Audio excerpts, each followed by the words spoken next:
Rubism art.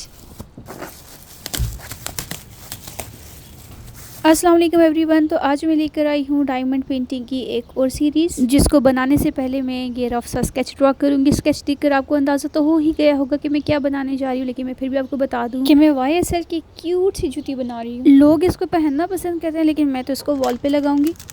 और उसके लिए मैंने लिए हैं ये ब्लैक कलर के राइनस्टोन्स, और ये भी मैंने ऑनलाइन ही मंगवाए हैं, क्योंकि बदकिस्मती से मैं पेशावर में रहती हूँ और पेशावर में ये चीज़ें बहुत मुश्किल से मिलती हैं, बिल्कुल मिलती ही नहीं हैं। और जहाँ मिलती हैं वो जगह बहुत दूर है, मुझे पूरा एक दिन निकाल के जाना पड़ता है और वहाँ से ये सारी शॉपिंग करनी पड़ती है। इसलिए मैं प्रेफर करती हूँ कि मैं सारी चीज़ें ऑनलाइन ही मंगवाया करूँ।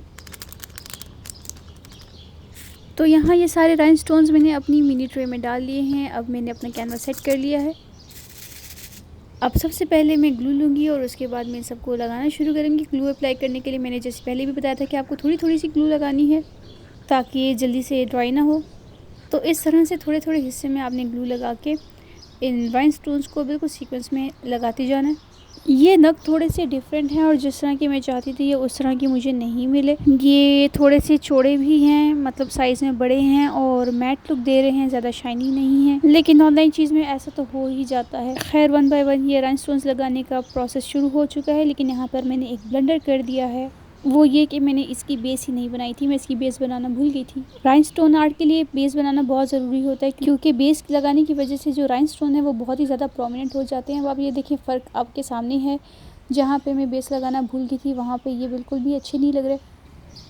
लेकिन कोई बात नहीं, ऐसे छोटे मोटे ब्लंडर्स तो आर्ट में होती ही रहते हैं, और वो आर्ट ही क्या जिसमें ब्लंडर्स ना हो। तो यहाँ पर इसी तरह मैं एक एक करके राइनस्टोन लगा रही हूँ। पहले मैंने आउटलाइन बनाई और उसके बाद मैंने सेंटर में इसकी फिलिंग शुरू की। इस पेंटिंग को थोड़ी सी रियल लुक देने के लिए इसके सेंटर में मैं ये शाइनिंग वाले राइनस्टोन्स लगाऊंगी, ताकि इसकी लुक और भी प्रोमिनेंट हो जाए। अब मैं इन ब्लैक राइनस्टोन्स को वापस रखूंगी और ये जो कलरफुल डायमंड डिज़ाइन इनसे मैं इसकी हील पे काम शुरू करूंगी। ऑनेस्टली गाइस, ब्राउन फैमिली में ASMR बनाना बहुत ही मुश्किल काम है, बल्कि ये बिल्कुल ही नामुमकिन काम है। आपको मेरी वीडियोस देख के अंदाज़ा हो ही गया होगा, कहीं पे मैं बोल रही हूँ, कहीं पे मैं चुप हो जाती हूँ, कहीं पे मैंने वीडियोस को म्यूट लगाया हुआ है। जहाँ पे मुझे लगता है कि बैकग्राउंड में नॉइस कम है और मेरे आर्ट वर्क की आवाज़ अच्छे से आ रही है, तो वहाँ पे मैं चुप हो जाती हूँ ताकि आप इसका साउंड एंजॉय करें। जहाँ पे मुझे लगता है कि मेरे घर वाले बहुत ज़्यादा बोल रहे हैं, वहाँ पर मैं वीडियो को म्यूट कर देती हूँ और ख़ुद बात करती हूँ। बट आई रियली विश कि मैं फ्यूचर में सिर्फ ASMR वाली वीडियोज़ लेकर आऊँ आपके लिए। तो यहाँ देखिए मेरी पेंटिंग कम्प्लीट हो चुकी है और इसकी ये हील कितनी चमचम कर रही है। अब इसको मैं अपनी वॉल पर लगाऊँगी।